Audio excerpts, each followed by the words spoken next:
할렐루야. 주님이 말씀하신다. 내 양들은 내 목소리를 알아듣는다. 나는 그들을 알고 그들은 나를 따른다. 할렐루야. 주님께서 여러분과 함께 마테오가 전한 거룩한 복음입니다. 그때 예수님께서 수석 사제들과 백성의 원로들에게 말씀하셨다. 너희는 어떻게 생각하느냐? 어떤 사람에게 아들이 둘 있었는데 맏아들에게 가서 얘야 너 오늘 포도밭에 가서 일하여라 하고 일렀다. 그는 싫습니다 하고 대답하였지만 나중에 생각을 바꾸어 일하러 갔다. 아버지는 또 다른 아들에게 가서 같은 말을 하였다.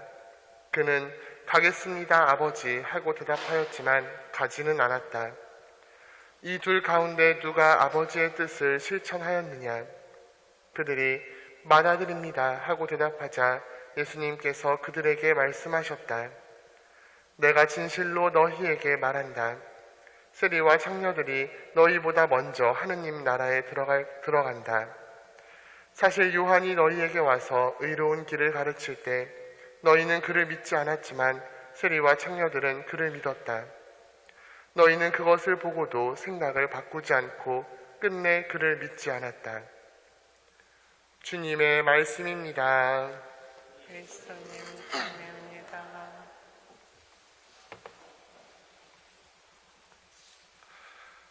찬미예수님, 얼마 전에 신소재 때문에 신학교에 간 적이 있습니다. 이제 신학교에 교수 신부님 몇 분 이제 섭외를 할 일이 있어서 같이 갔었는데 이 신부님께서 이런 얘기를 해주셨습니다. 이제 약간의 그 신소재 예고편이랑 비슷한 건데 현대인들은 너무 많이 알아서 문제다.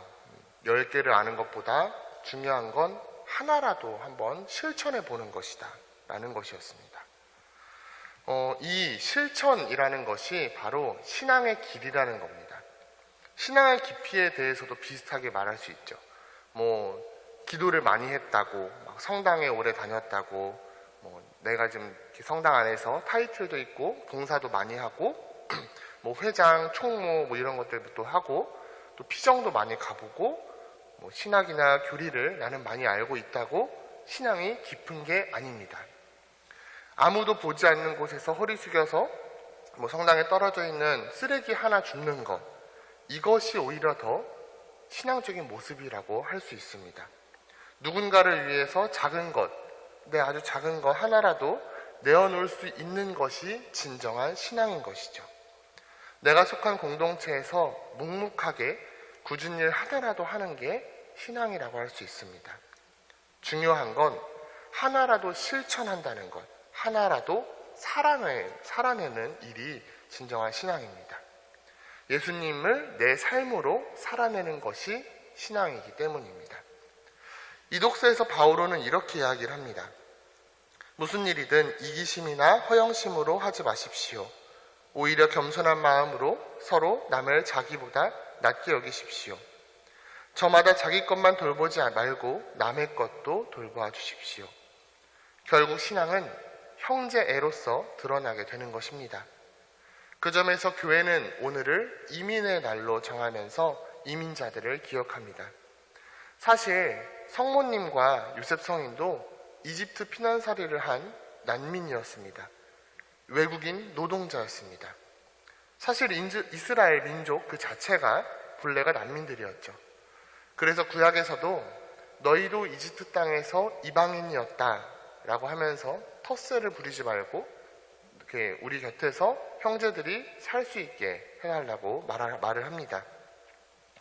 그런데 이렇게 또 이야기를 하면은 또 적지 않은 사람들이 이민자들이 일으키는 그런 여러 가지 문제들을 또 이야기를 합니다. 1독서의 말씀처럼 불공평하다고 말하는 사람들이 있습니다. 물론 문제를 일으키는 사람들은 있죠.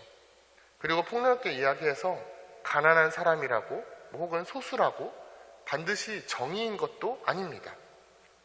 그들이 바라는 그 모든 것들을 다 들어주는 것 결코 좋은 방법이 아닙니다. 하지만 그들이 우리의 도움을 받을 만한지 아닌지는 우리가 판단할 몫이 아니라는 겁니다. 그것은 오직 하느님께만 달린 일이고 우리는 그저 우리 몫을 해야 하는 것입니다. 사실 이 이민의 날의 본질은 단순히 외국인들, 우리나라에 보이는 외국인들한테 잘해줘야 된다라는 것이 아니라 내 곁에서 다른 형제들이 잘 살 수 있게 해줘야 한다는 겁니다. 나는 내 주변의 형제들을 살 수 있게 해주는 사람인지, 나는 더불어 살 줄 아는 사람인지, 아니면 오직 나의 안위만을 위하는 사람인지 돌아보는 날인 것입니다. 계속 말하지만 신앙은 형제들과 더불어 사는 것입니다. 형제애로서 드러나게 되는 것이 신앙입니다. 왜냐하면 신앙은 예수님을 닮은 것이기 때문입니다. 예수님은 세리와 죄인들의 친구였고 그분 곁에는 늘 사람들이, 형제들이, 친구들이 있었습니다. 그분께서 작은 것에도 기뻐하고 또 고마워하시고 당신 곁에 다른 사람들이 살 수 있게 해주셨기 때문입니다.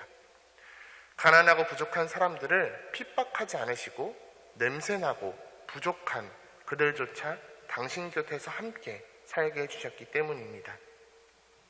중요한 건 내가 호의를 베풀고자 하는 그 사람들이 어떻게 하는가 그 문제가 아니라 내가 나의 몫을 지금 하고 있느냐가 문제인 것입니다.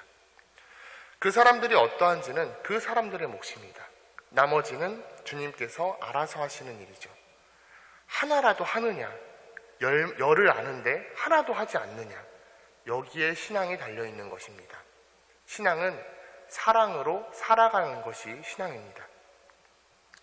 사실 자기 곁에 형제가 살 수 없게 하는 사람, 괴팍하게 굴고 또 텃세 부리는 사람은 애초에 예수님 십자가를 안 믿는 사람이라고 제가 감히 이야기를 하겠습니다. 죄인인 나를 위해서 예수님께서 십자가를 지셔서 나를 용서해 주시고 또 하늘나라의 이방인인 우리를 받아들여 주셨다고 믿는 사람은 애써 다른 사람을 평가할 필요를 느끼지 못하기 때문입니다. 나는 이미 구원을 받았는데, 나는 용서를 받았는데 내가 어찌 텃세 부릴 이유가 없는 것이죠. 주님께서 나를 위해 십자가를 지셨다는 것을, 다시 말해서 하늘나라의 이방인인 우리를 주님께서 받아들여 주셨다는 것을 기억하면서 묵묵히 자신의 내 몫을 살아가는 사람은 결국 구원을 받을 것입니다. 그러나 또 자신에게 이미 구원이 주어졌는데도 불구하고 남의 부족함만 보고 또 머리로만 신앙, 사랑을 아는 사람은 결국에 자기가 받을 구원을 잊어버리고 또 잃어버릴 것입니다. 오늘 미사 안에서 우리는 어떠한 신앙으로 살아가고 있는가 돌아보시길 바랍니다. 겸손하고 사랑하는 이런 실천의 신앙인지, 아는 것은 많지만 내 안에 갇혀 있으면서 십자가는 쳐다보지도 않는 그런 신앙인지 우리 자신을 한번 들여다보시면서 우리의 신앙이 조금 더 단단해지기를 청해 보셨으면 좋겠습니다.